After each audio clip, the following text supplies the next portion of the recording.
The rice element was the first thing that came to my mind when I talked with Maria. It was our first meeting. And I like using a material that's very tangible on stage.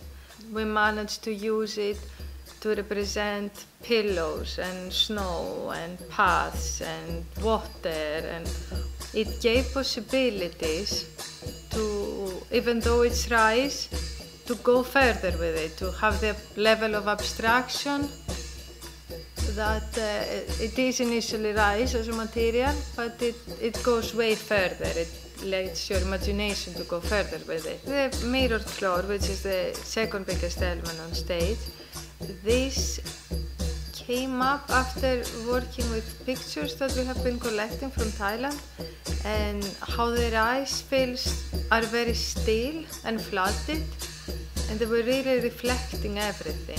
This is a play about self-reflection. This is about Maria and Valla, and this duality that I could see through the reflection that was coming from stage was really working. Somehow it supported the fantasy through the projections that were coming through the floor, and it created this like mood with the lights. And of course it made it tricky to work with the lights, so we had to work a bit unconventional. But yeah, luckily we fought it.